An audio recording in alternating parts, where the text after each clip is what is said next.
mentioned, we're going to be working on this turtle today. And this is definitely one of those things that could be grid. So I will grid this morning. You don't have to.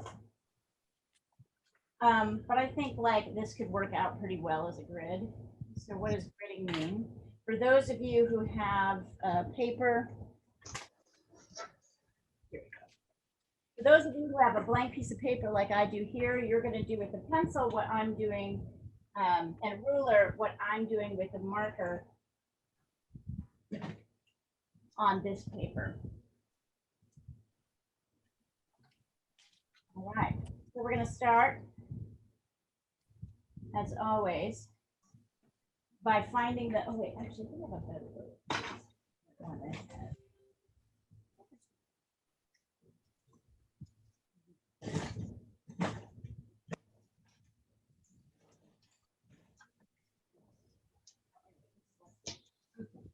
We're going to start by lining up your ruler, either centimeters or inches, so that the one edge is lined up here on one edge of the paper and the other edge is lined up here. If you're using inches, this and the 8.5 by, and you'll want to use, if you're gridding, you're going to want to use the same size that, basically the similar size that the paper is for that to work. So that's, wow, 5.5 inches if you're using inches is the halfway point. It's 11 inches across, or 28 centimeters. 5.5 up here. You see I'm marking the halfway point on each edge, and I'm lining them up. This is 8.5.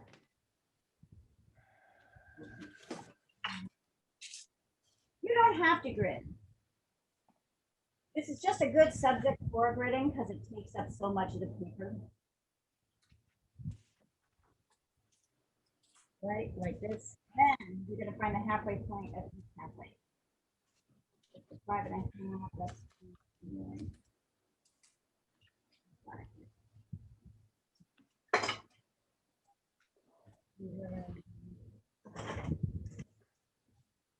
All my rulers have paint on them. This is not even a full ruler.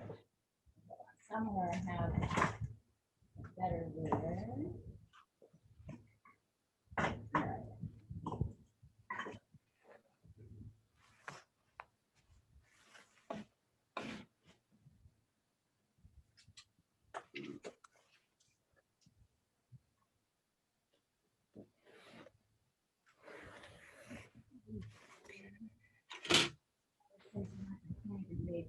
Give me a second, you guys. I'm going to go get a better ruler for me.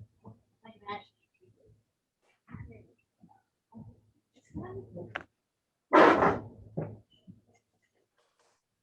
You know you're with a painter when none of the rulers are visible at all.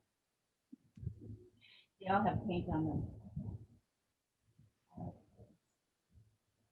So I'm finding the halfway point of each half.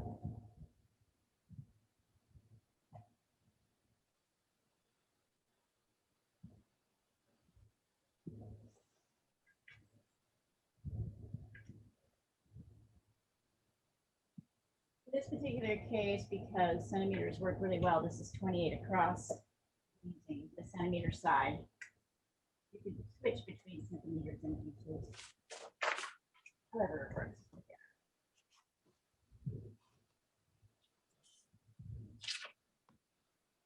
And then I'm going to do the half.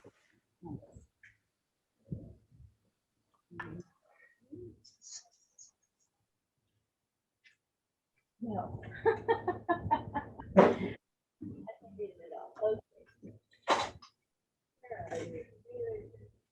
Somewhere I have one. Hold on. Oh, here it is.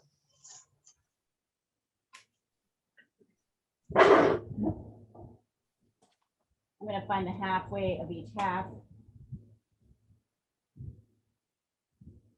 That's 2.2 if you're using inches.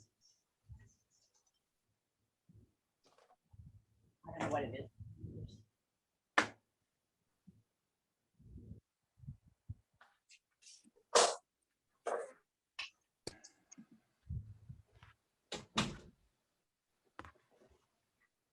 Right, so that our turtle is divided into 16 equal rectangles.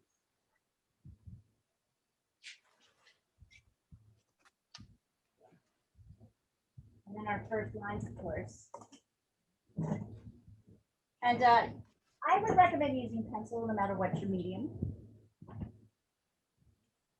Oh, he is just the cutest little guy.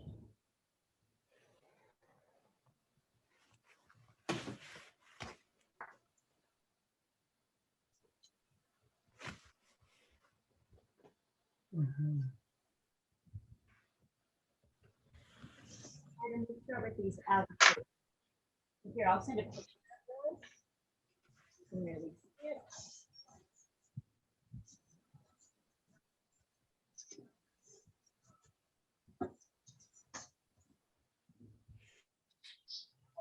Up here.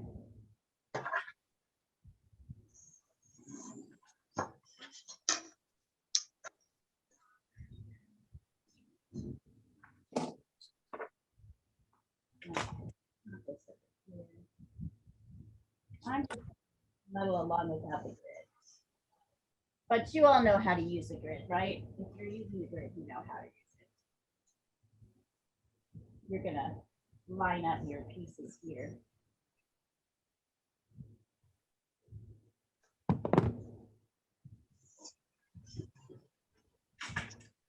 So Leah, I heard on the video that in fact hot press, which is the one you like best, it blends edges slightly differently, but it has more vivid colors. It gives more vivid colors. I've always recommended hot press. So I'm gonna do hot press today. Yeah. Oh, good. Yeah, I love hot press. I use it exclusively. Initially, I liked it better, but then I switched to cold press. But for if you have an elaborate drawing like this, it's much easier to draw on hot press. Right.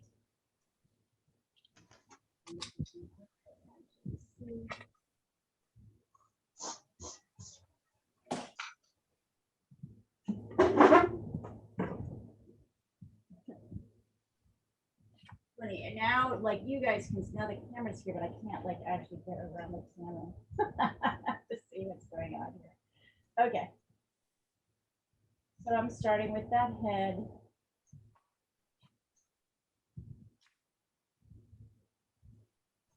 They have such prehistoric faces, these turtles. I guess because they're reptiles. Look at, yeah, when you look kind of up close at their faces, really interesting shapes. They remind me a bit of a giraffe with all this. They do too, yeah, that sort of alien, like the scales. I mean, not the face, but the scales, you know. Yeah, yeah. I mean, the design on the skin. But and also the sort of largeness of the features. So if I'm doing this, oh, that's why that's so nice. Notice that the head is really lined up with the flipper on this side.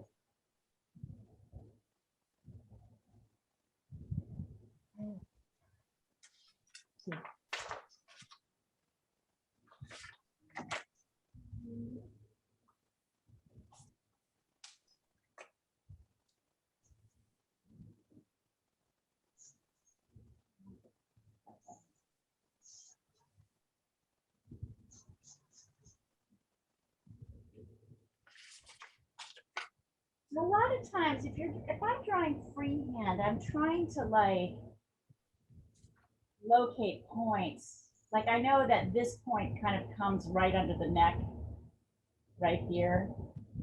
So I lay that down first. So it's almost like I have a trajectory for where my flipper will go. This is if you're drawing freehand.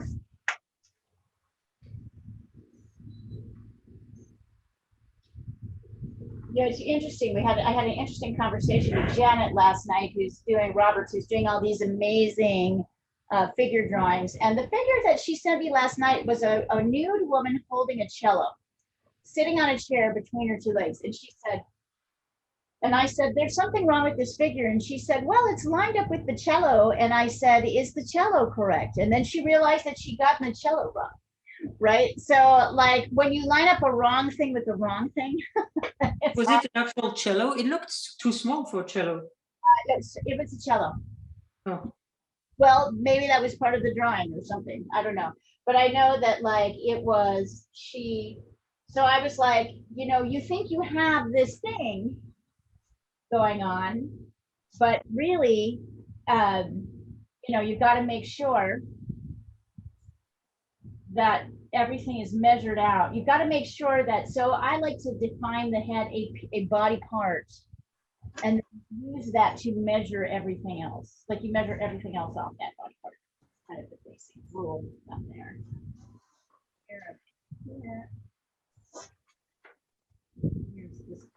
I guess it's the problem of if everything is vis-a-vis each other and the one you're using is wrong. Yeah, you have to establish, oh, I see here. You have to establish your, you have to establish a thing as a unit of measurement. That's why I often use the head or whatever, like a piece of something, whatever's in front. And then you need to use that thing to establish the measurements for everything else. But you have to get that established first. And usually people just try to eyeball things and think, well, that should be good enough. But it is. I find this proportional divider, what it's called, thing to measure really helps. You should get better at it. This is also. Yeah, but I love the thing that Sandra has too. It's a perfect measurement tool. It's a good measurement tool, but you'll find that the more you spend in this, you'll find that the more time you spend working in this two-dimensional surface, the better it'll be. The more you can actually eyeball. Better, because you'll start to learn, oh, how big are things really, right? Not what I think they are. You'll start to learn the rules of this space, which is of course what we're just always doing. So I'm going to do a couple of checks here. I'm going to check. You know me, I measure when something looks wrong. That's when I start. But it all comes right in the end. You're measuring, Diana. You're just doing a lot of it automatically. Yeah. The computers don't have that frame. They don't have that frame for doing this, right? Because they haven't been working as long as you have and not had that experience. I still screw it up. Well, you're measuring. You're just not knowing. You're not explaining it. You're not parsing it out. Yeah, it is true. You sometimes do rush in, but I feel like you have a pretty good, how do you say it? I feel like your sense of the two-dimensional surface is pretty good. So you can eyeball a lot because you've done it a lot. And everybody here is getting better.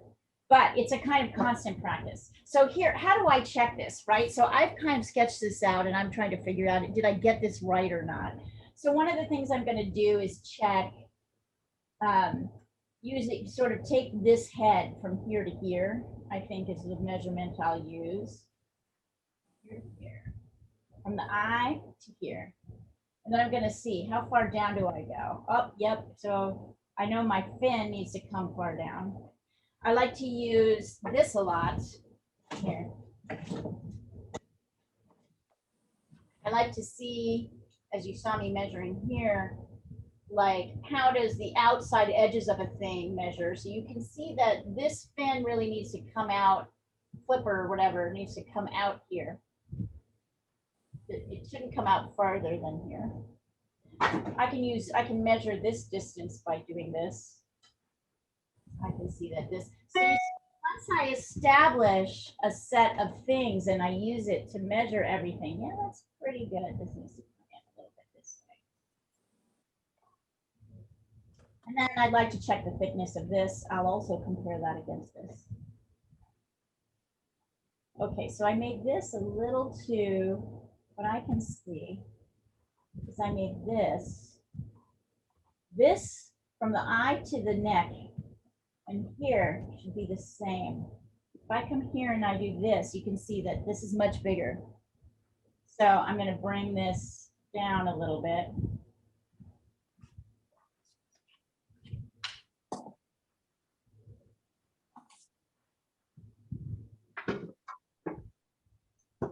Really easy to get things too big.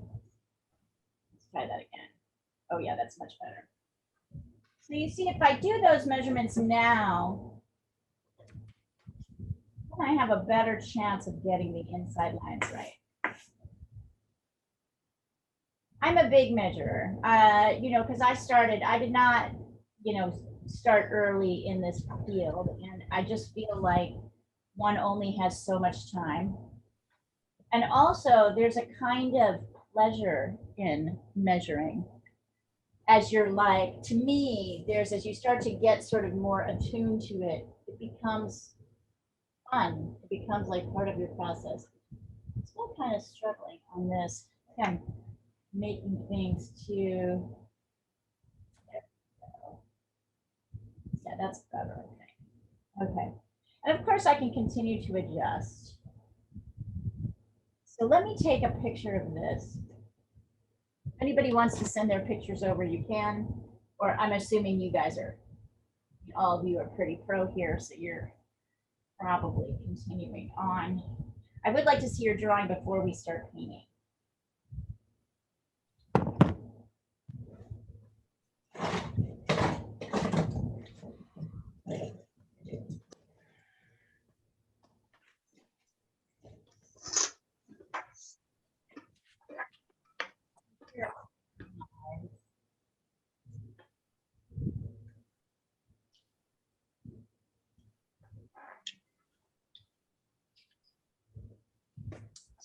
I'm also kind of outlining where the light is on this lovely creature.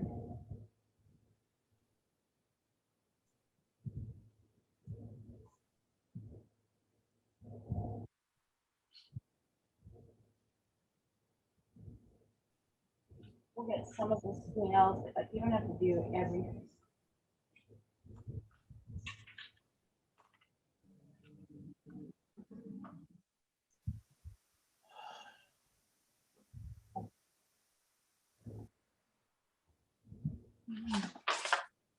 So the neck comes in a little bit, right? Rounds up. Right. Gets a little bit narrower here.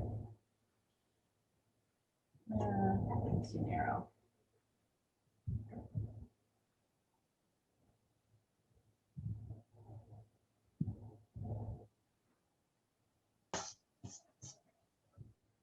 Now, everybody see the piece that the turtle that Sandra did last week? Yeah. Super lovely. But right now, Sandra, are you doing this one or are you doing Doing this one. I'm still, I want to practice a seal background on a scrap piece of paper. Oh, good idea. I'm terrified of messing it up.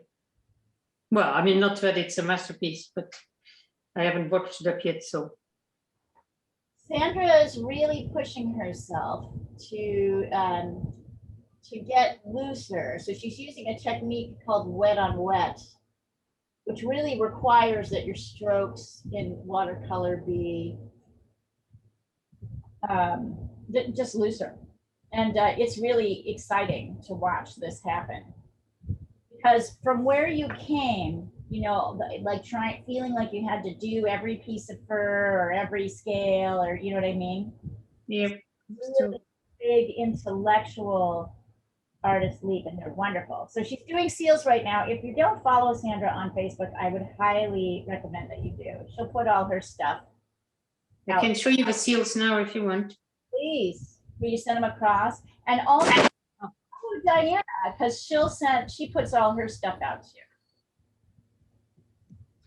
I won't show you the botched up seal. We don't even know there was a botched up seal. It's the one I did last weekend with a background. All right. All right, I'm gonna send this over. So notice I haven't really gotten to scales yet. What a lovely creature. I need to run and check something. I'll be right back. Don't collapse my computer. Yep.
Yeah, it looks like your head is too thick. So you have it too far this way. Okay, yeah, all right. Right? On that side. Looks good. That's pretty good. Also, this came down a little, this body here, it's down a little too low. Okay, okay. You gotta try one of these for.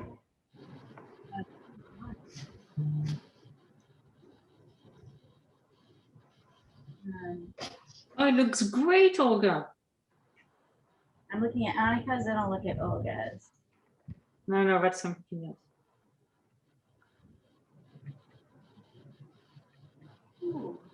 Annika, take a look at this negative space shape. Yeah.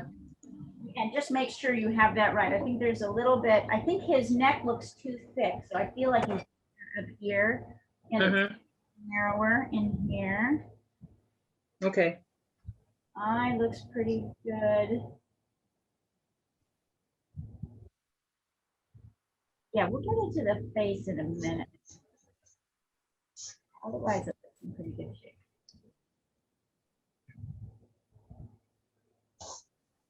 Sandra, these are just so awesome. These are just great. Look at this gray one. I'm just gonna look at that. Look at how little like detail she's got in there and how rich this painting is. It's just wonderful. The cute little fat one. I think you should show them the one you did last week. The botched up one. Okay, coming up. I don't think It was okay. I botched it up with a background. yeah, show them show them that one. I thought that one was really neat. Aren't they adorable? Oh, they're wonderful.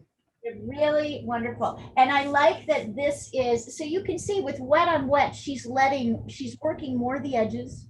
She's doing bigger sweeping strokes.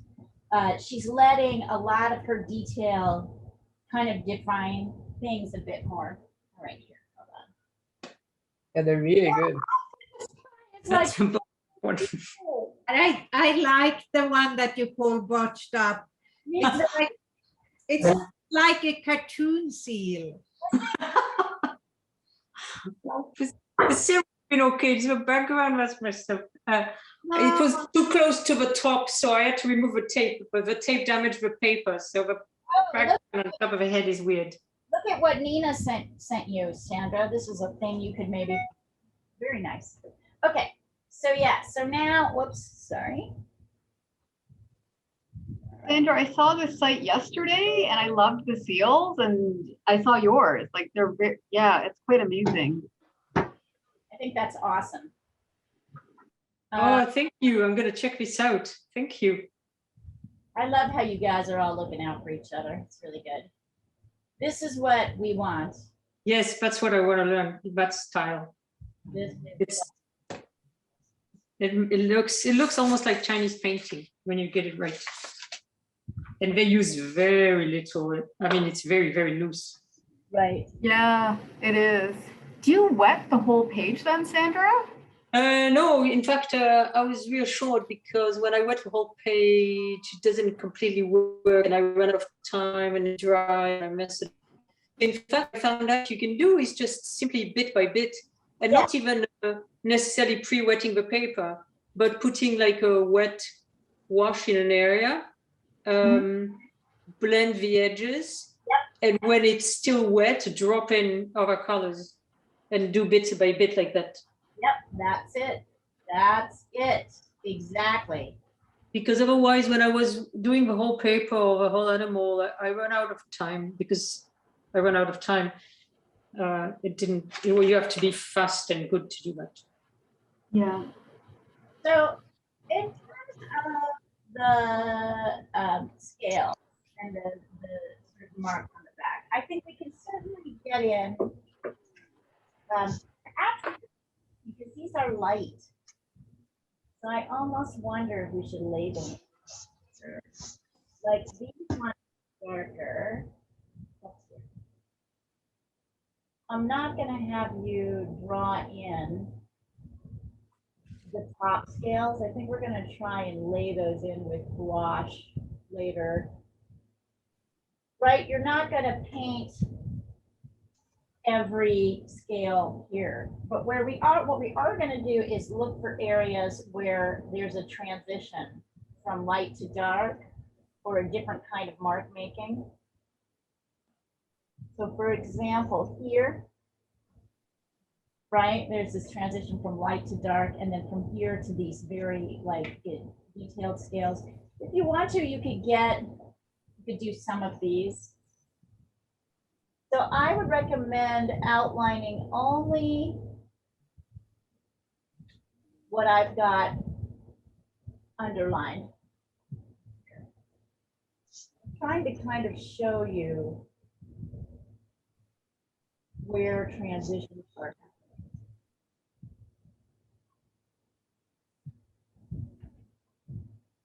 Take a picture of this and send it over before we get into the next step of things.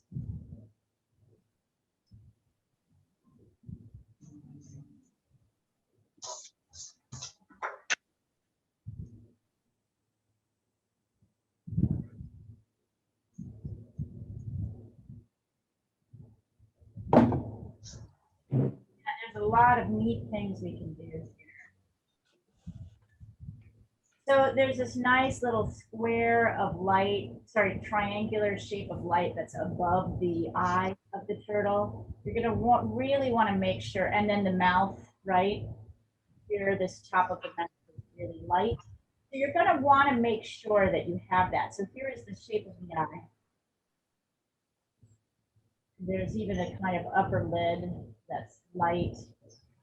So you may want to outline those just to make sure. If you were using, fluid, you would fluid out these areas. I don't think you have to go. And then under here, there's one or two scales that I think are interesting, mostly because they're bigger. And then there's this kind of shape here. Notice, like this part of the turtle is darker, and from here to here. From here, there's these sort of bigger shapes, right? And then down here, it becomes this kind of horizontal pattern. And then over here, in the bottom of the mouth, there's these circular shapes that come up to about here. So you might get some of those. And then here it becomes very tiny. So I don't think you really have to get all of those. So you see, I'm basically showing you kind of where the transitions are.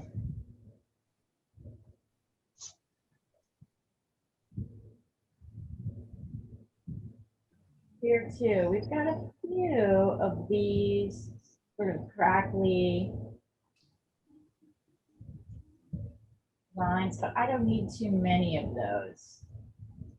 Then down here it's quite dark. Here. Down here it gets a little bit more. I don't know. I just don't feel like I need that much. Here is darker. Here is interesting. We've got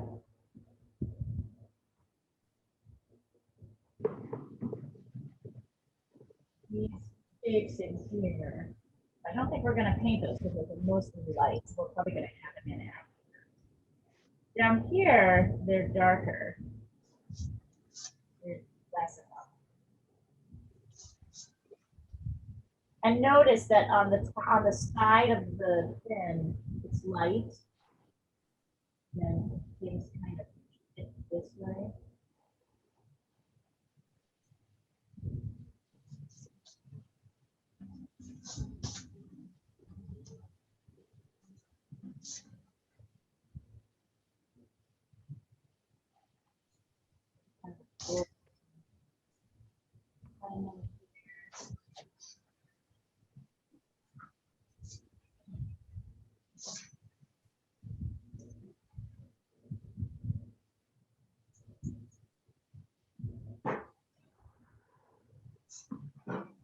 Brain is really suggestible, as you've probably already noticed.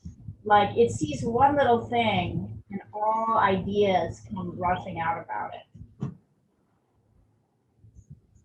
Yeah, I think this is probably good. Right, so you can draw like little diamond shaped scale here and maybe part of another one, and the brain will just kind of fill in the rest. You don't need to do so much. We can do a little bit of diamond shaped here, you know, a little circle shaped here, but I don't need to do everything. The brain will kind of fill in the rest. So that's the interesting thing. I'm going to send this so you can see how detailed I've gotten here. I may decide to get more later. I am not going to do the shell until we paint the top layers.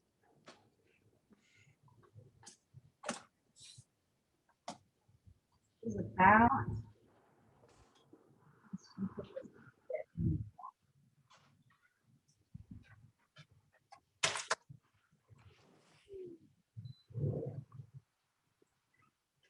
okay.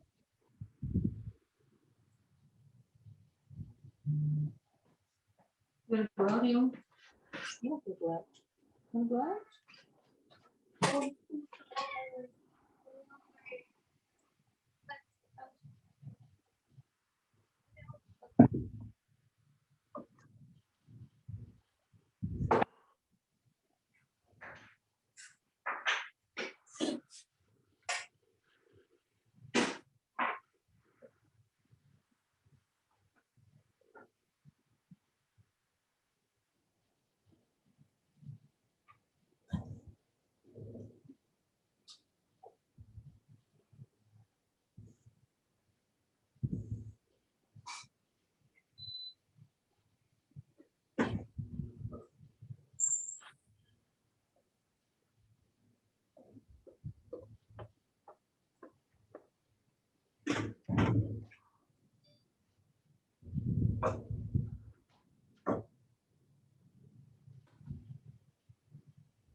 Wanted to show you guys, I was so excited about all these plums I had this morning that I started painting. I just threw a bunch in front and began painting them. Did one in gouache and one in acrylic.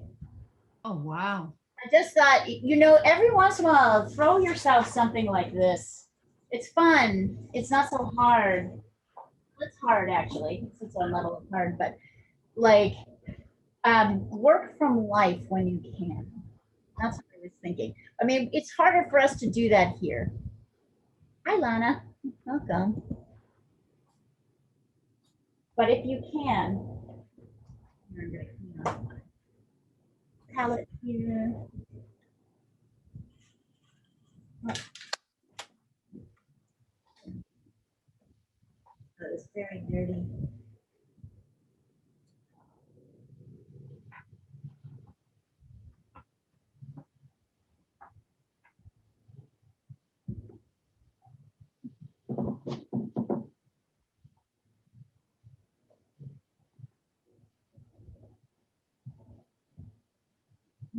They're real.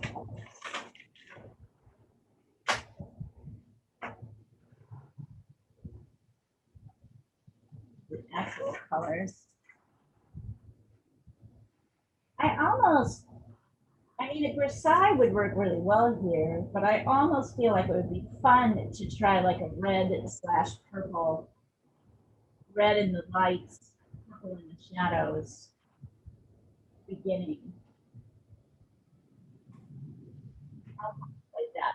What do you guys think?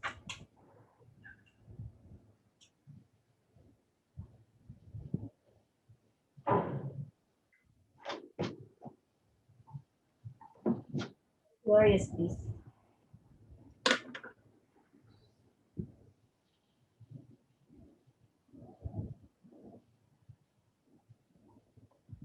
Yes, and I think I'm going to take this class. If you guys don't mind, I think we're going to spend 4 more weeks painting. I'm going to let you pick whatever,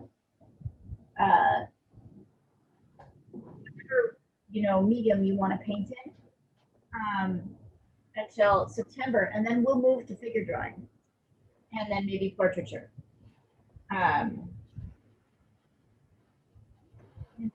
Back to painting, whatever it is you guys feel like doing in a couple of weeks.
Yeah, it's pretty good.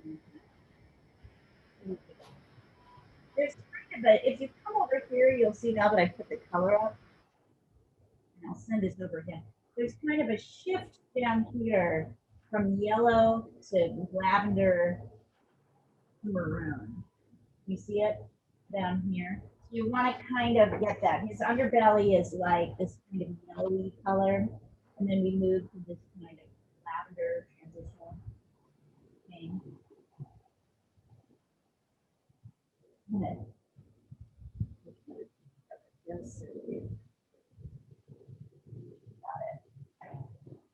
So try to highlight those differences. And don't even worry about the water. I mean, do whatever you want with that. You probably won't get that.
Yeah, do you have any thoughts about doing the background first or last? I usually do my background in the middle. How's that? So that's what I used to do with pastels. So if you have fur, it can overlay. Well, and also your back, I feel like the background, like you start with the subject to see what's happening with the subject. And about halfway through, the background becomes important in helping push the subject forward. But I want to start with the subject, and then the background becomes a player about halfway through, when I'm ready to like decide. And I don't think you, yeah, I don't understand people who start with the background at the beginning. That seems weird to me. I've seen it done where sometimes it helps, like if it's a fur animal with the edge of a fur. Yeah, but most of the time I just think your background helps you, but you understand what I'm saying. That's like, Yeah, I totally understand what you're saying. I'm just afraid the background is sometimes where you mess it up. I think if you're gonna mess it up, you might as well. well, if you're gonna mess it up at the beginning, like, I don't know, I feel like if you're worried about messing it up, save it until you kind of know more about what you're, right, what you've got. Like, save it until you've got, until the background becomes a player in helping your painting get better. And that's the way I like to think about it. It feels better to me if it's actually helping push something forward, right? I'm laying paintings down and I'm like, what do I need to do to emphasize this more? Oh, I think now is the time for me to put my background in. Then I worry about it less, as opposed to if I put it in. But there's a lot of people who put them in at the beginning, and I just think that seems weird to me. But you know, everybody has their process. Right. But the process for me, almost always, it's a middle thing.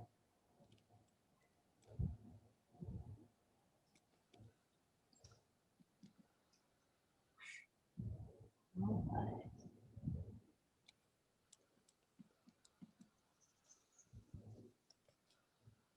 I don't do it, but I was taught that you have to work with the background at the same time as you work with your subject. You don't want to do one before the other. You do it simultaneously to build, but that's in acrylic. I guess that's what Leah does, yeah.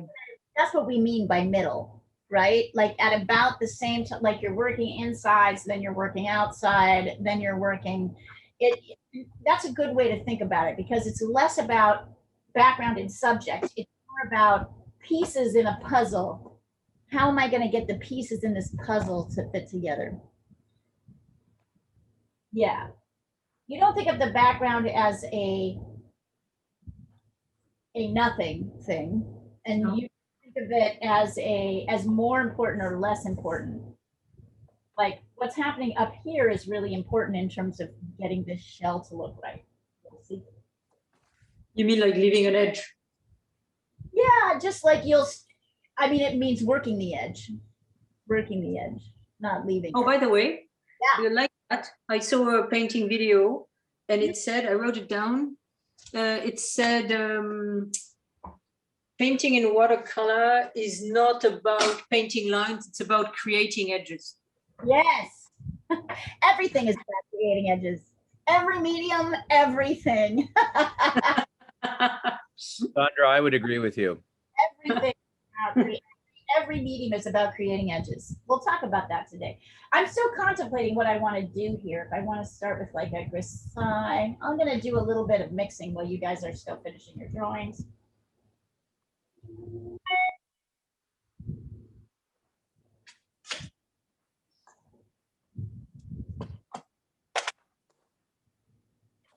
Already. Need to clean up my yellow. Just gotten off green.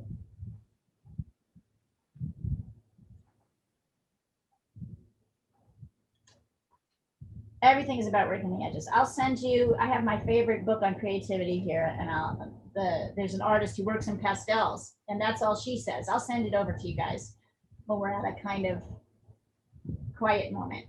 I think you'll find it interesting.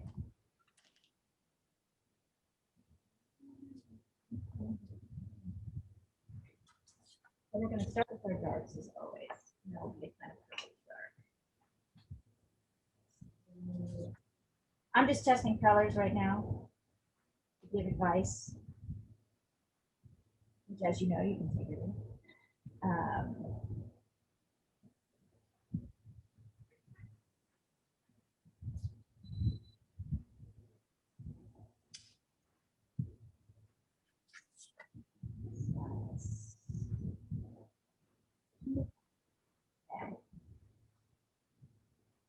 And I'm testing not very good size, so let's see what happens. Yeah, right now, Sandra, I'm using a paper called Grand Santino Arches. Called what? What, Leah? Super, I'm using this stuff. Ah, yes. Okay, I'm using exactly that today. Yeah, Except I'm using a block because I don't like it to curl and I don't know how to wet the paper. it's super smooth. Yeah. Some people, I think, in watercolor really like the texture that a cold press will give you. But I like the, And it's annoying to draw on that. it is. Yeah, it is. It is. I agree with you. And since I read that hot press yields more vibrant colors, then I like it even more. Right. I think that's why I like it. I think that's why I'm automatically liking it. I didn't know that. Yes. Now I'm checking a couple things.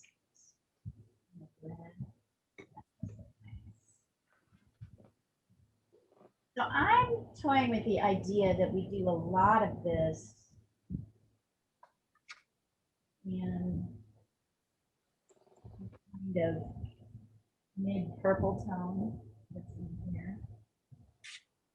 And then we start, I'm just seeing how colors lay on top of it to see. Definitely, right, this is great. All right. Are you guys ready to start painting? Oh wait, do I need to look at anybody?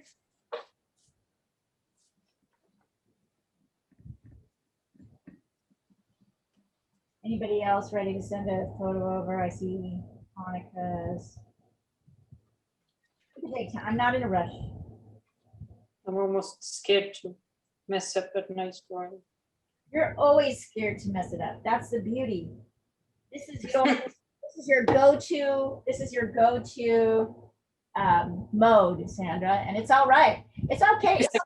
So often. It's like you have stage fright, right, before each painting. Yes. Right. It's awesome. Because it can go wrong in an instant. Right. And who else is it who said that? Tosh Weena's like that too. She says she gets a little nervous pit in her stomach every time. Every time she approaches a new subject, like, how am I going to do that? And then it's like a little stage fright. Oh, I keep using the wrong phone. It makes you better. That's the point, right? Like if you know to expect it, that's just part of it. The stage fright. All right. Okay. So is anybody ready to start? I'm sorry, we don't have to do this. You guys tell me when you're ready to start painting.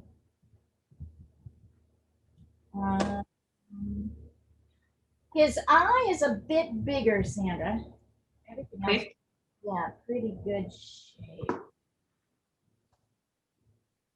Yeah, looks great.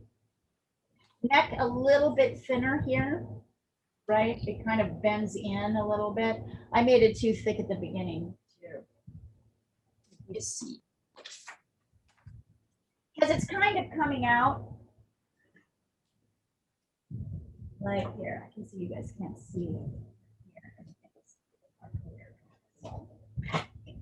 Kind of like it's like head, and then it's coming. Right, there's this little light area here.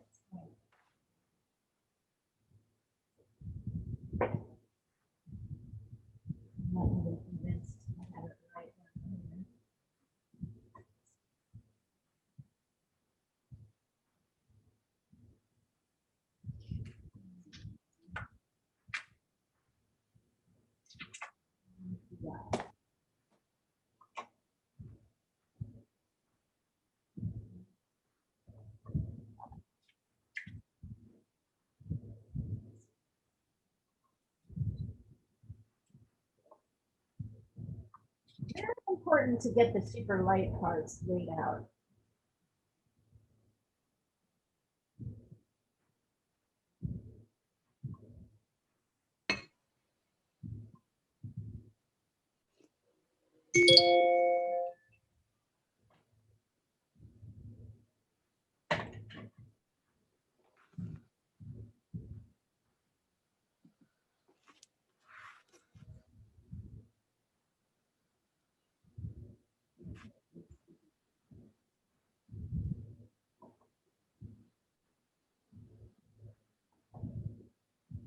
So my suggestion is we're going to work around the dark parts, as always.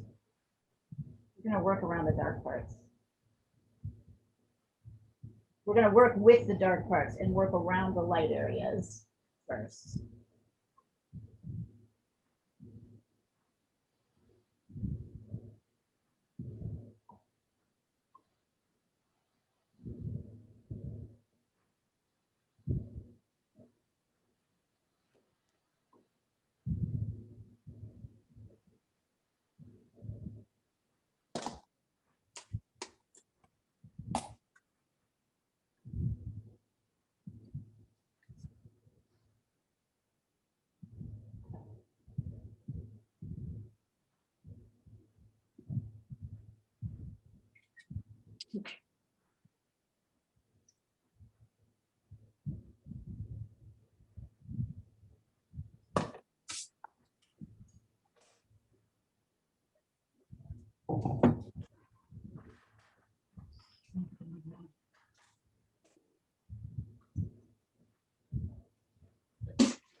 When I see your drawings, I'll move over to the painting.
Yep, Sandra looks good. Okay. Are we ready to start painting, everybody? You tell me. Yes? Yay? Nay? Okay, I'm gonna get started. Okay, so I've been kind of playing around on the side here. I don't know if you can see this with some testing. In fact, I'll send them over. I was playing with this sort of purple combination, how how red looks on top of it, how yellow looks on top of it. And I'm liking, here, I'm gonna send this picture over to you, trying to see what I was doing on the side here. And so my suggestion is that we start with a kind of grayish purple base in our darkest areas, in our shadowy areas. And that looks a little bit like this. It's ultramarine blue. And quinacridone red for the purple, more blue than purple. And then I'm going to add a little gamboge or yellow ochre to the mix. So I've got a kind of grayish color here. And Leah, I have a question about the scales at the top, right? You know, the lighter lines in between. Yes. That's not a paper white, right? That's like, or is it? It could be a paper white. You'll notice I don't have them sketched in. I'm going to try two different ways. I'm going to try painting them in and leaving some space in between. And then I think that's the easiest to yeah. do that. And then if I feel like it's not concrete enough, notice I didn't put pencil lines in here because I felt like these really needed to be, the pencil lines will muck up the white and make it a little bit less light. Probably, yeah. Yeah, so we might try gouache. So yeah, so I would say just leave this right now and I'll show you about how I would think about handling it. Okay. We're going to handle that last because it's in the light anyway. So anyway, I've got this kind of runny purple color. It looks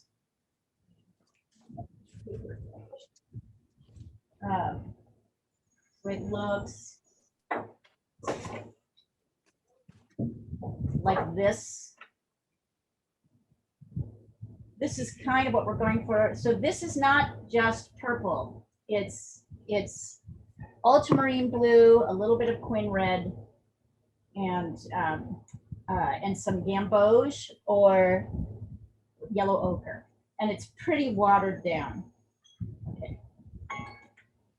So I want you guys to practice this. I'm going to take a picture of it so you can see it.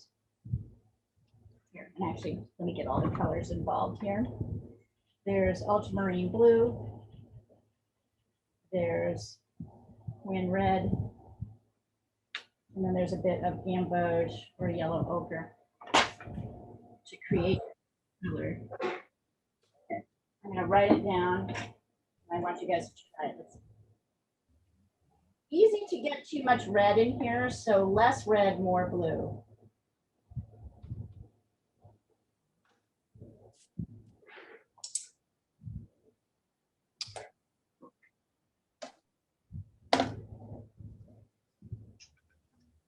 I need to go check something. I'm trying to bake something before it gets really hot.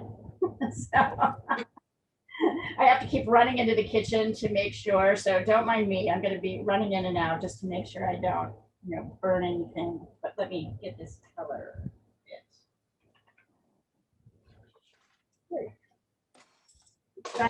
Right back. Oops, sorry, Sunny. Sorry, am I stabbing you?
Oh my God, it's so cute. Luca has this little armoire that she's hiding in a lot, and it's got like clothes at the base of it and, a door that kind of like shuts. And it's usually where she goes to hide from Hermes. But lately, Hermes has been finding her in it and then and then going to the other side of the armoire on another pile of clothes and sleeping facing her.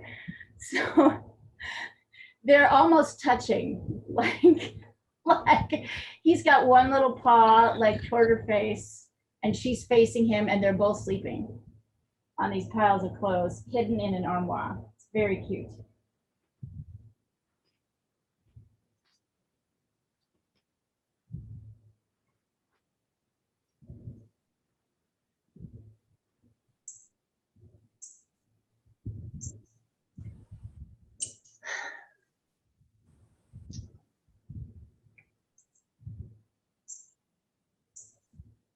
All right, and then I'll show you how we'll do this.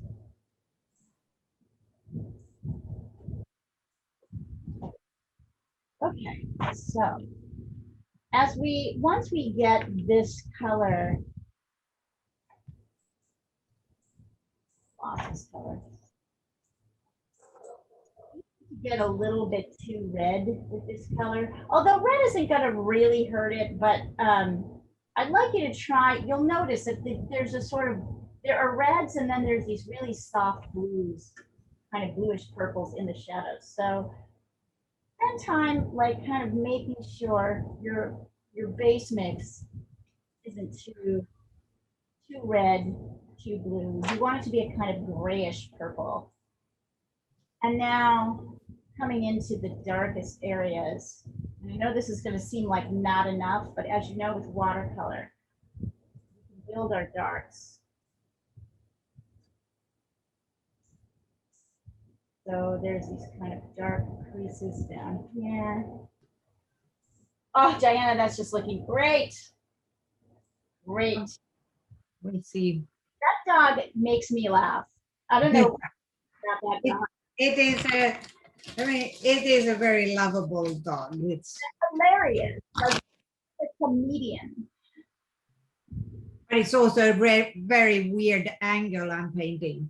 Yeah, totally weird angle, but like that, it's just like, ha, you know, it's a little bit like when Sunny comes up and goes, like that, right? Like, so I know this is too light, right? So right away, I'm telling you, I'm aware this is too light, but better to go in with our darks in this kind of, No. No. We have a baby cardinal and the Leon is outside watching him. you have a baby what? The baby cardinal in the tree. Yes. No. You take a picture of that, or is it too No, far? no, no. By the time I take a picture, It'll- eaten. Leon, you have to come and two is being stopped by two. So notice what I'm doing here. I am working an edge by going to the darkest, really the darkest areas of this turtle, because it's a little bit lighter inside here. I'm avoiding the lighter areas. I'm really going to areas where, and I'm staying in the shadows. So notice what I'm not doing. I'm not yet doing, so I'm doing these kind of dark shadows. I'm gonna come up here too. I'm doing these dark shadows that are underneath the shell that are really dramatic. I'm doing kind of the dark shadows under here. I'm avoiding any area that's light or lighter. So this area is light, but notice there's the edges of the fins. There's this kind of underneath area.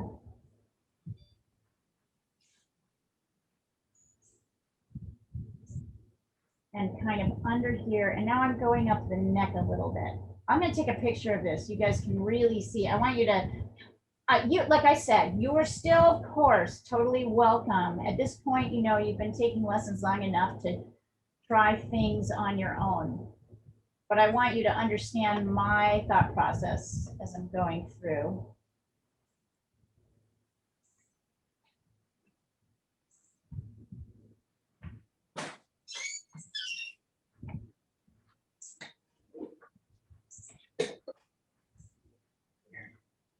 is our first kind of pass.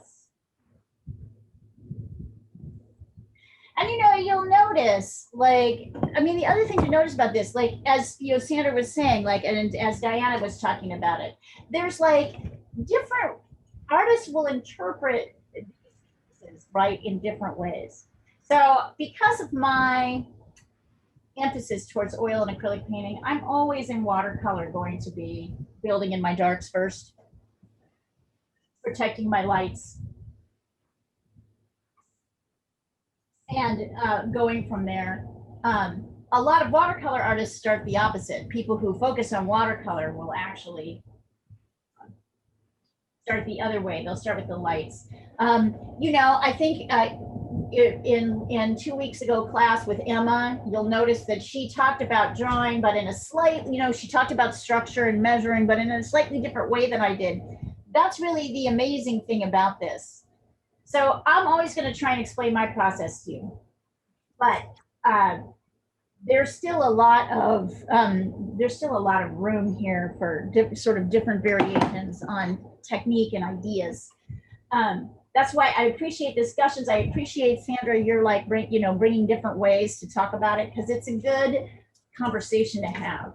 And I want you to also notice, I mean, and this is very accidental. Right now, my favorite part of this painting is right here.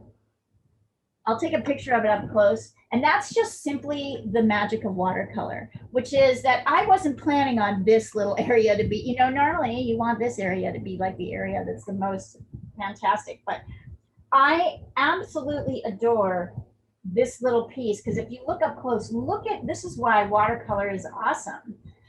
Like, you just lay one stroke down and there's so much texture, right? That's why it goes so fast, and it's accidental. Like, I mean, I have a little bit of control over it, but not that much. I kind of like how the painting reveals itself in the ways that, I don't know, it's just each one is different. Each one has a different thing, and I get a kick out of it. I'm always like, what area is going to come out first? Anyway, I like that about watercolor. I feel like the drawing and the tiny bit of pencil mark, and then these lovely kind of loose streaks. So these lovely loose marks, which create so much texture, that's what Sandra's been doing with her seals. Oh, and while I'm thinking about it, I'm going to get a picture.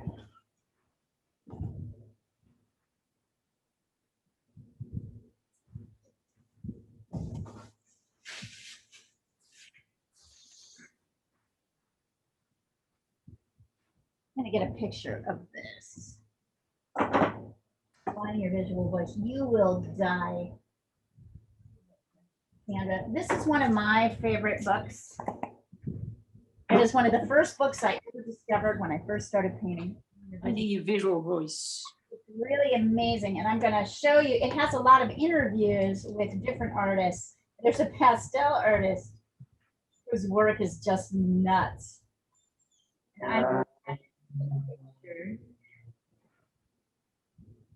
It's interesting because the artists all have very different ways of working.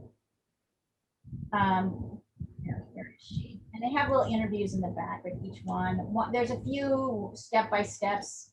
Okay, here you go. Liz Kenyon, look at this. Look at that. Pastel. Wow. And then this, pastel. So Liz says, how do you,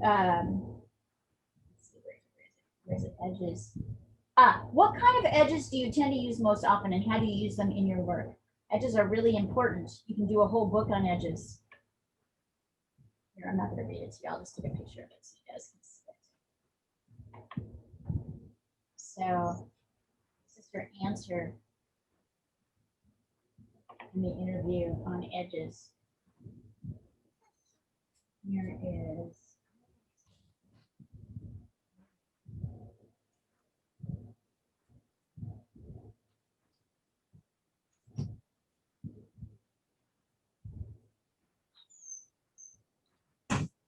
And then here is. this whole idea had such a huge impact on me, that idea of edges. This is where I first got it, and it's been a mantra for me ever since. And that picture of that radishes is just so beautiful. Here's the book. The more I learn, the more you write that it's all about that. All about edges.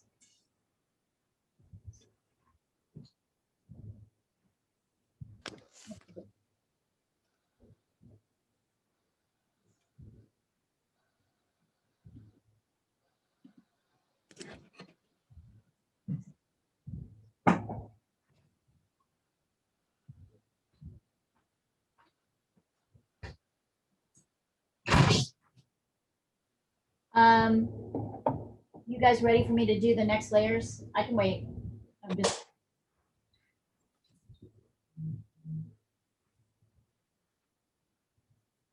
Maybe send me your.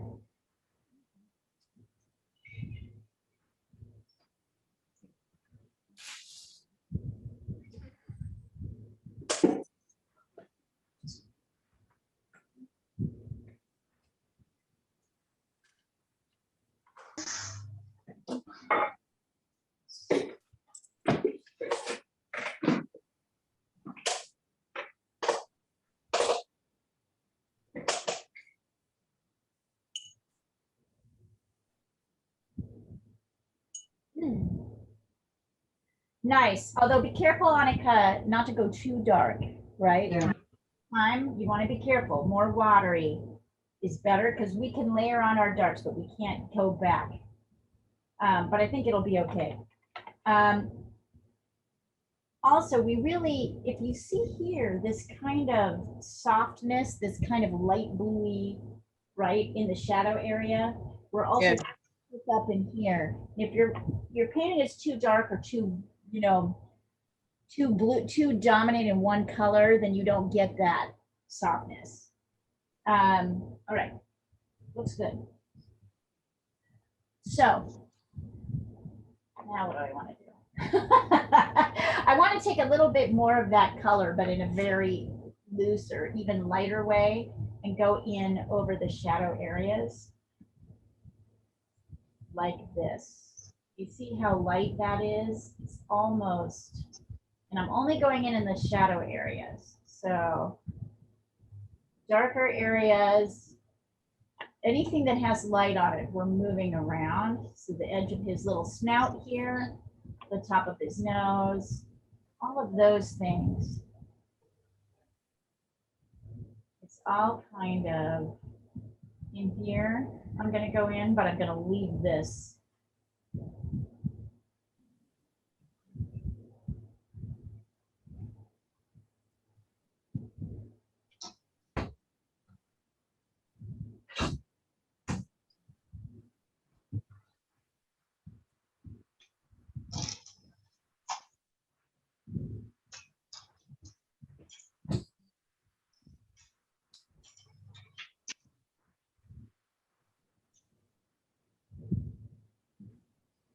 Now, like this next layer is here. Now I can start thinking about the sort of actual colors that are here in the shadows.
And then once that dries, I can go over with a little bit of yellow, maybe cad yellow, maybe a little bit of gamboge on top down here in this yellow area.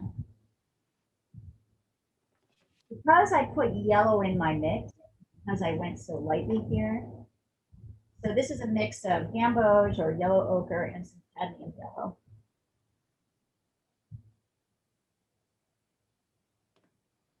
On this little underbelly here, which I'm kind of putting on top of that gray area.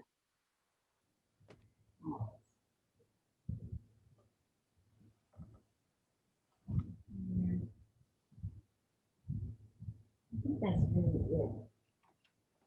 Not that much more yellow.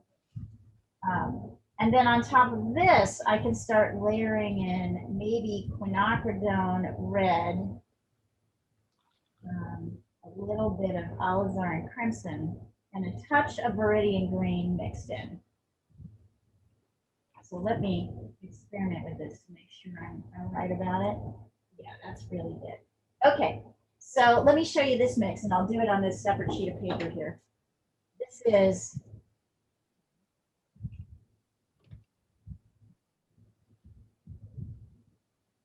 alizarin crimson. I'll write these down. And red. Have a slightly bluer, lighter version. And then a touch of viridian green. This is for the shadow areas.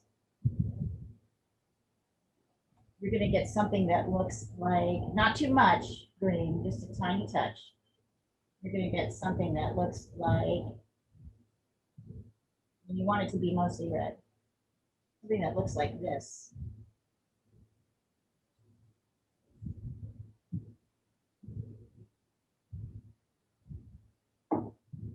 So it's a more maroon color. So that's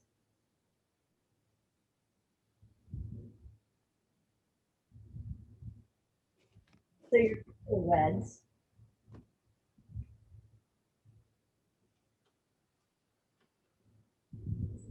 Equals this. You'll see the difference between, you might think these are the same, but they are not. This is a slightly more, this has got a little bit more depth.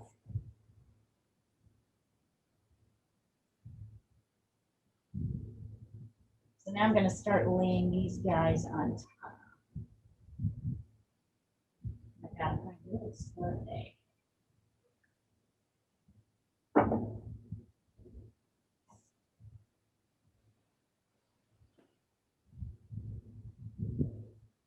Okay. So as I come in here, I'm coming in over here. I'm going to totally darken this area, but definitely there's some red here, so I can totally go in here and bring that in.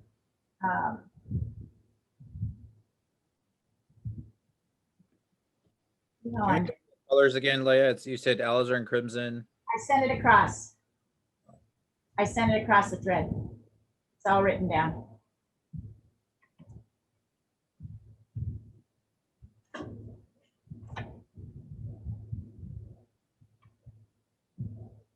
It's kind of red.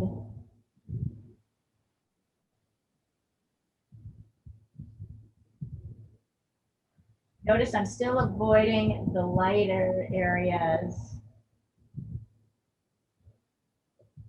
Taking my blankie and going a little bit out here. Didn't want it to be quite so red.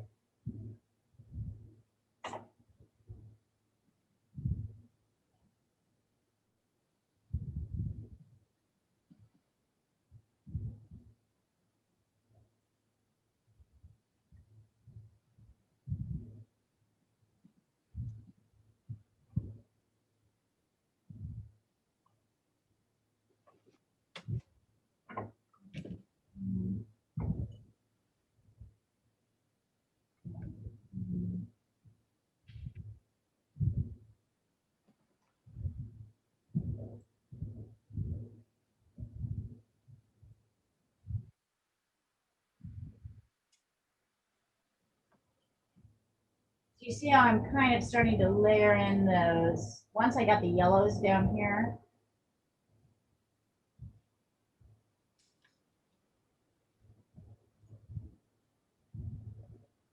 And then I'm gonna mix and crimson and more viridian green to make a darker color to go up in.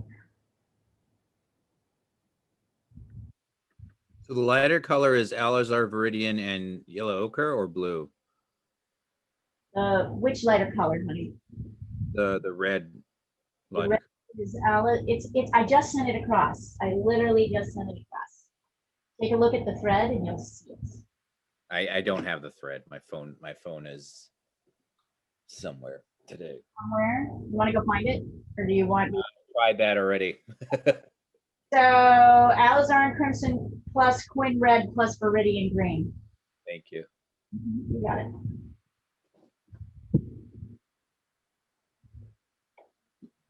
And see how these colors start to kind of lay over in a nice way on the grays.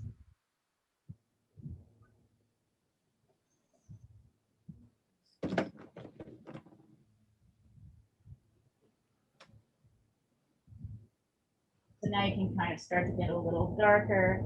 I can like take the edge of this and bring it down a little bit. Maybe try and spell out a few.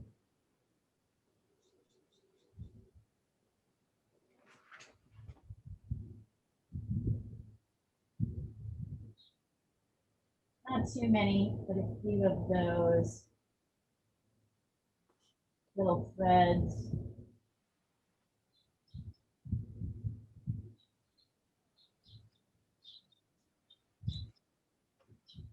How did you do a squares, Leah? You just painted around them?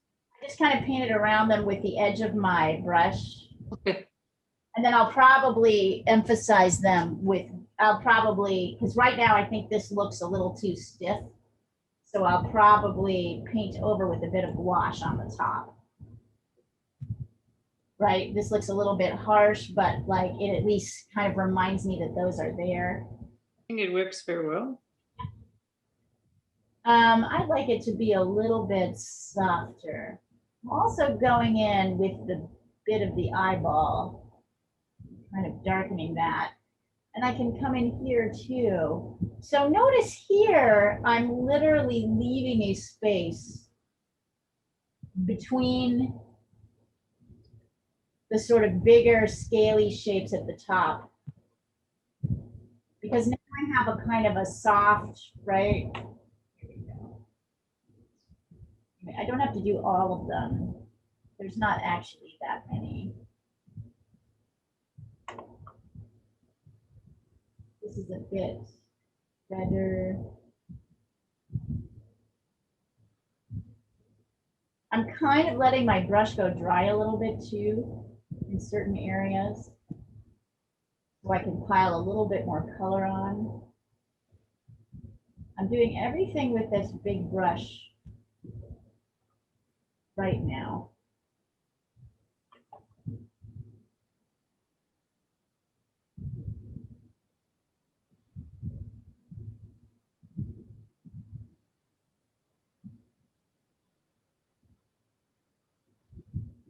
These edges are sort of soft.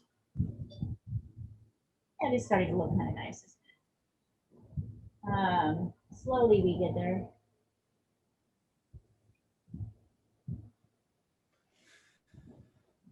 I'm going even darker, so I'm mixing more sort of equal parts. For these really dark areas, to go over them, I'm mixing alizarin crimson and viridian green in more equal parts so that you get a really big dark. So you can see over here, there's some areas that are pretty dark, but they have a kind of red tinge. So you want to keep the red-green mixture in as your base.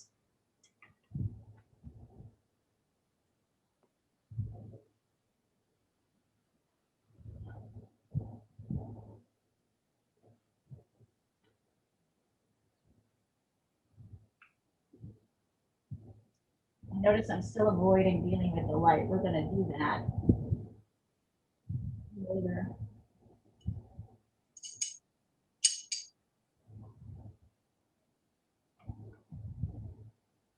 down here. Oh my God, by the way, you guys, remember I told you about the Squirrel Society, the Secret Squirrel Society? Well, now my friends who have one squirrel they name Monster have adopted a baby squirrel that is 1 week old. Oh, what happened to it?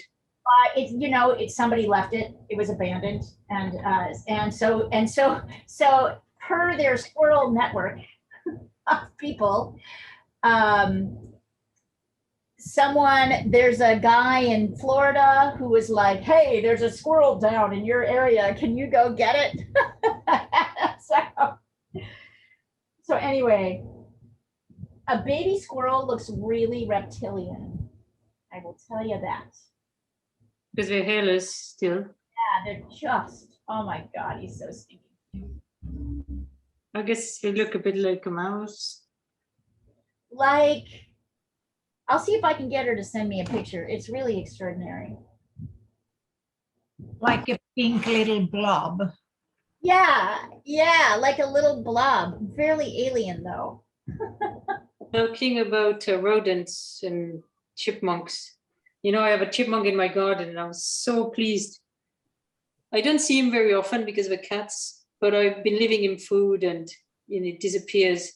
And the other day I put a camera Oh. and I've been leaving him like organic shelled raw pine nuts, almonds, pistachios, plump red cherries.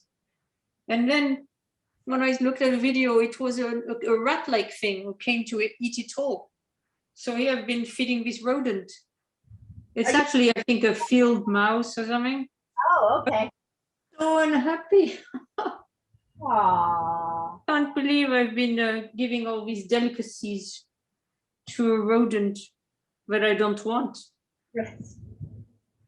The last thing I want to do is invite a rodent. I get you. It's hard. It's like a slippery slope there.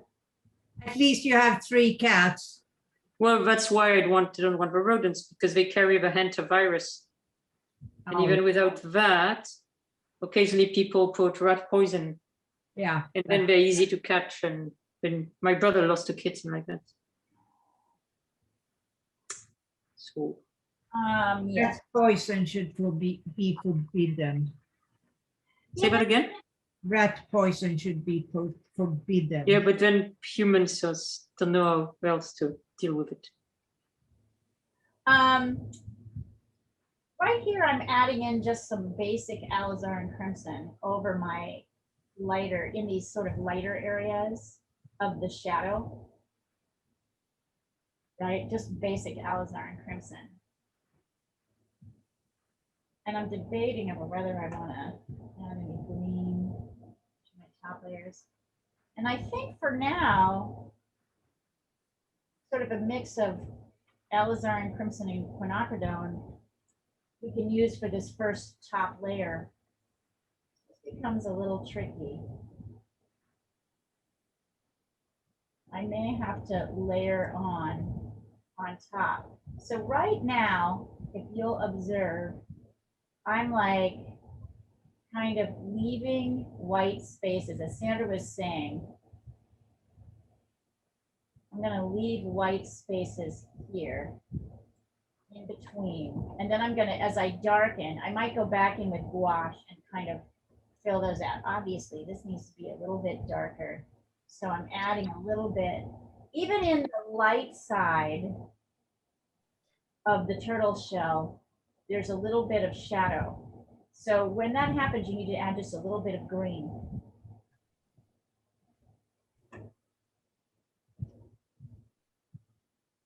So you see how I'm kind of, and as I get back to the back of this shell, I can see that it's darker. So I'm adding green to my red, just to make it a little bit darker. But I'm trying to leave these spaces in between. I don't have to like preserve everyone. That's kind of the nice idea behind it. I'm kind of working around this area where there's lots of light, just using the edge of my brush, maybe in this bottom section, right up the top here, there's a lot of light, so I'm using the edge of my brush.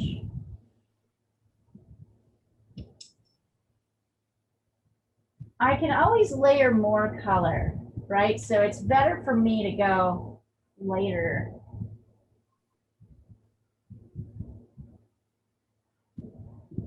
Then darker.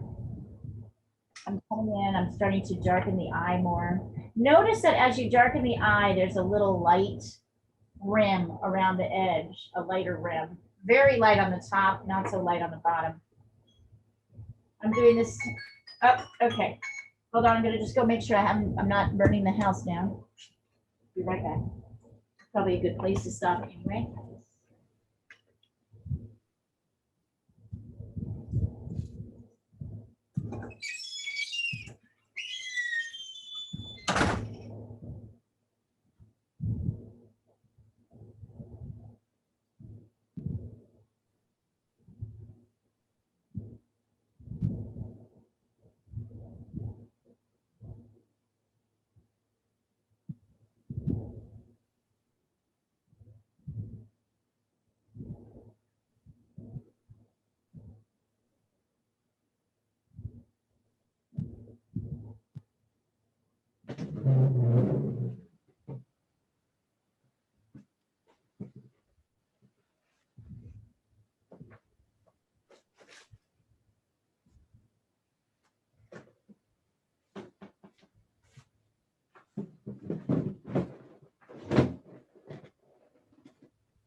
And this is a point where I might say, so as a sort of great example of like, when do we jump in and start adding in the background?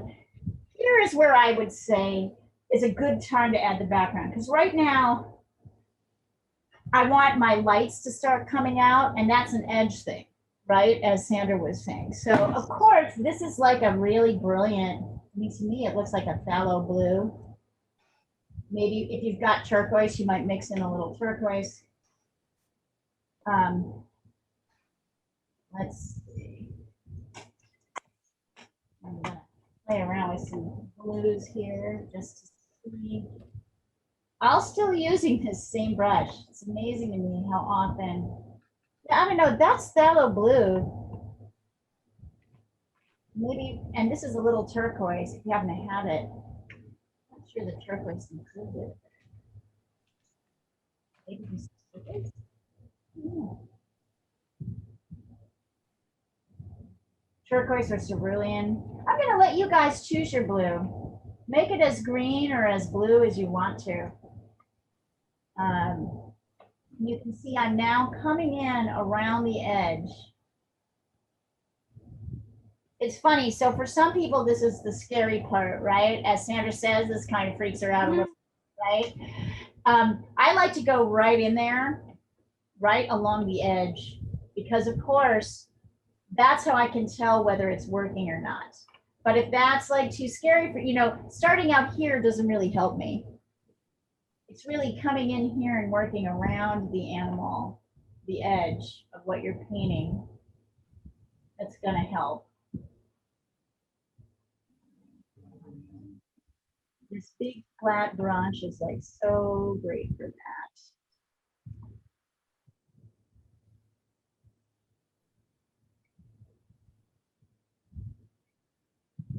I'm basically kind of moving to phthalo, particularly down here.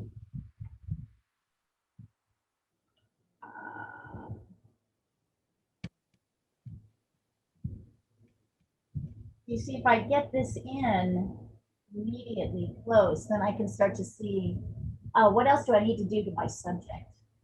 So I usually feel like there's this point where the subject hasn't quite locked in yet. Mine feels a little bit too scattered. right now, but there's going to be some defining things. And one of those things is the background. If you want to, maybe you could try adding a little green to it. Let's see what happens if I do that. Kind of nice.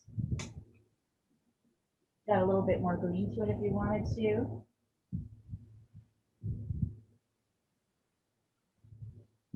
You can use a lot of pigment. I'm not using a complement here.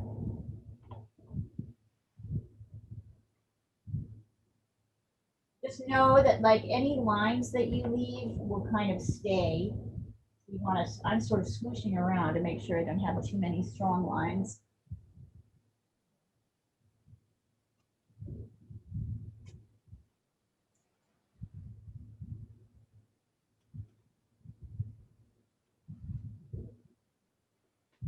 All right, and then here's the most important part. This is the top layer. I'm going back to a more muted, that's not very muted. Not muted, just more watered down blue. Here.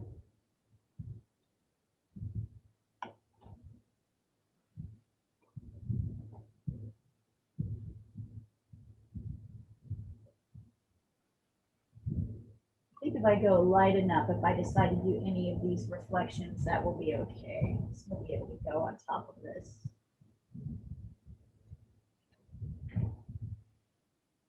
I think that improves things. It helps me see, okay, now what do I need to do to kind of work around the edges of this thing? Get more detail. I need to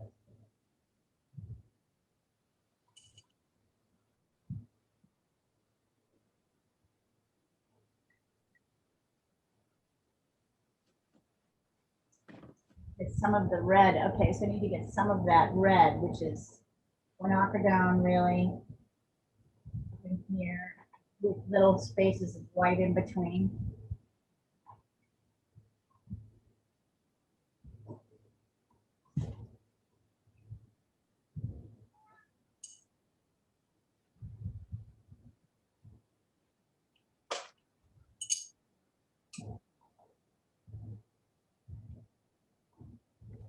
Right here, up over here. I'll take a look at that in just a second.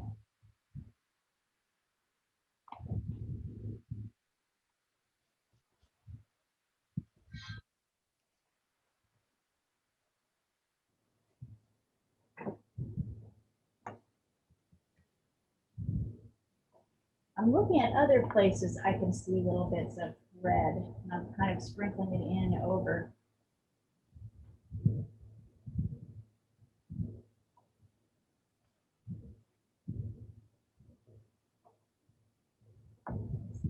Darker.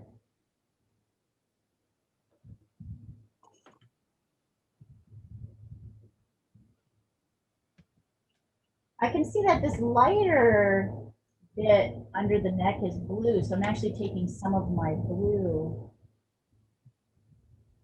and drifted it over the top of my first kind of light purple layer.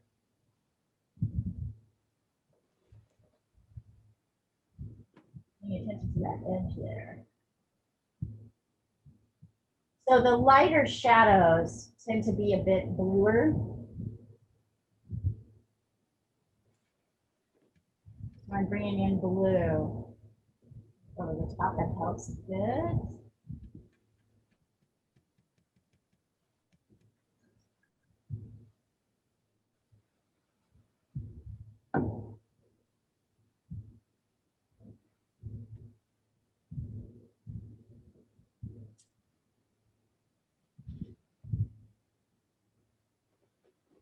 Okay, we're going to go just a bit longer, so don't worry, everybody.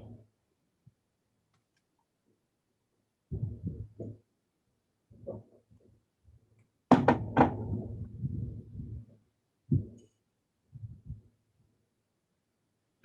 do feel like I need a tiny bit of dark red up here in these light areas, which I'm then going to come over.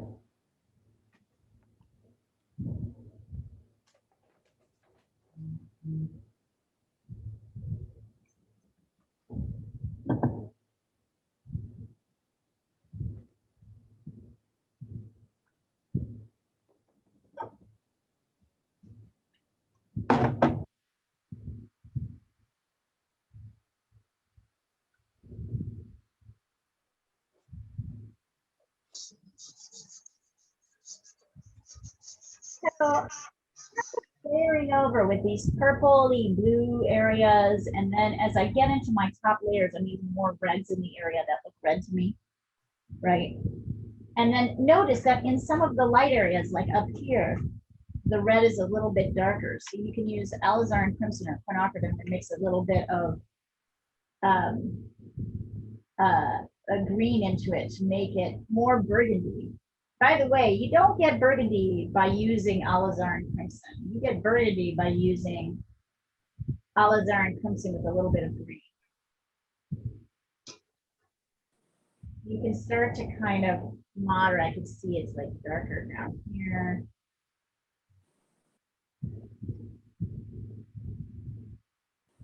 Darker over here.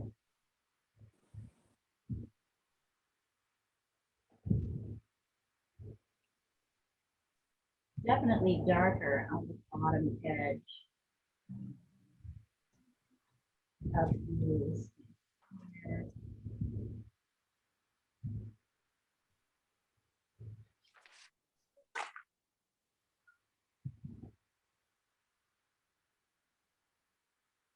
I'm looking at an edge where like this lighter area kind of runs into this background and trying to define that with more dark light contrast.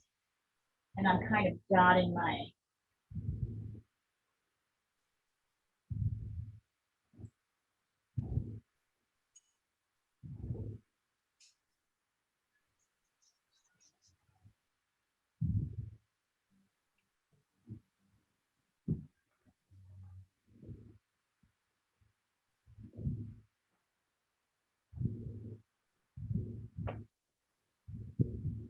going in and darkening even more.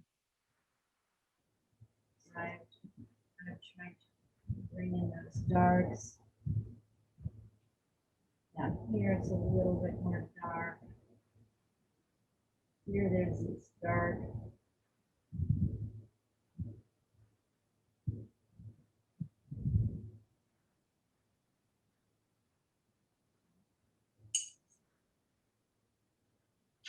Still haven't done the thing that's really defined.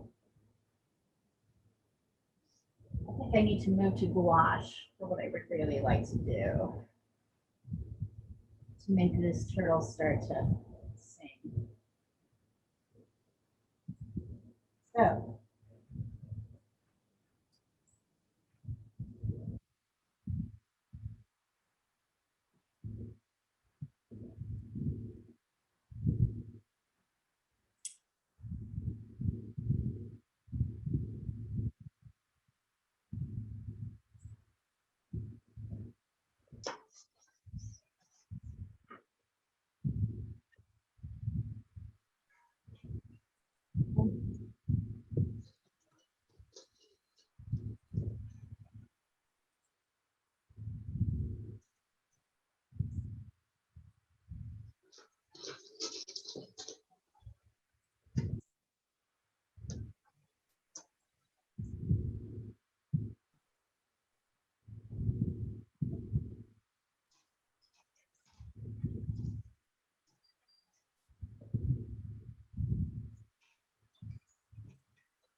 And you know, I totally forgot, you guys, I do have a meeting at 10 o'clock, so I cannot stay super late.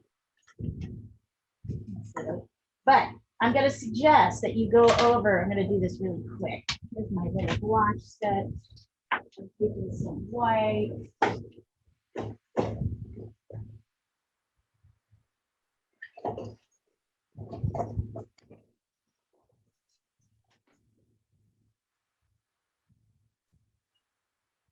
You can see I have a bit of white gouache here. And I'm now going to switch to a smaller brush, a brush like this. I'm going to take my white and come in like up here, a little bit here, a little bit down here. I can also bring gouache in over some of my light shadow areas, just to kind of redefine them. I think that really helps a lot. So now the key is, am I dark enough here?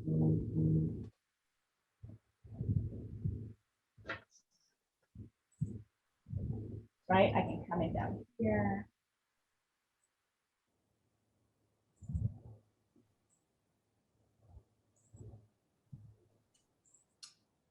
See how that white starts to really pop out?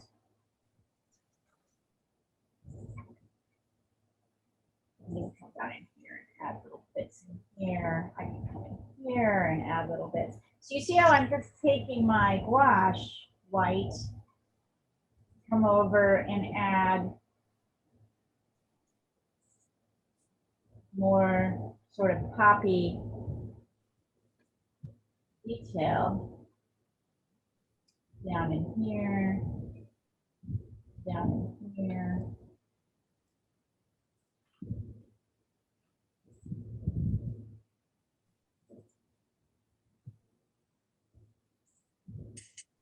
I'm still paying attention to how my edges are kind of playing out here.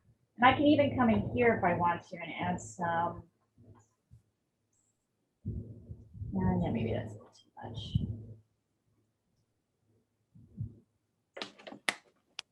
All right, so my suggestion is finish with the gouache to really highlight anything you want to make white with white. And I am so sorry. I am totally going to have to leave you all. Oh, I want to come in. I wanted to come in here. Let me show you this really quickly. I wanted to come in here and kind of pull some dots, right, but not too many, to create that kind of roundy, circly texture of the skin.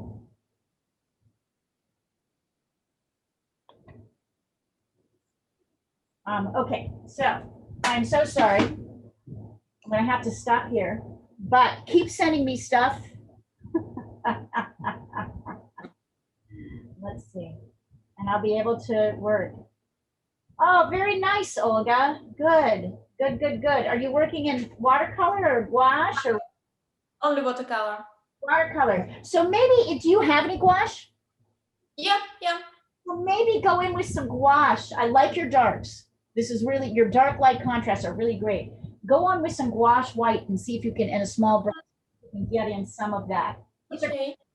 I like how you're working small and playing around. I don't feel like this is done yet, so shoot, I totally forgot about this.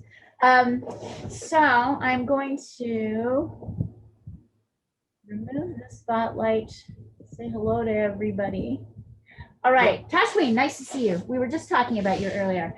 All right, so I'm sorry, you guys. I have a meeting at 10, but I will. These look lovely. So just keep. They look lovely. So just keep working them. Yeah, lovely, gorgeous, gorgeous, nice. So just See everybody. send them to me, and I will be happy to correct them online. Sorry, I had to stop. But I think we've gone I think we've had kind of a pretty extensive review of like how to sort of add things in or leave things. Okay, you guys are fantastic. Love you, and I'll see. Remember that beginning drawing starts an hour. Well, Yeah, I sent the times across the thread, so we'll see you guys soon, and maybe we'll do a turtle tomorrow. It's really great. Okay, take care, guys. See you soon. Bye, guys.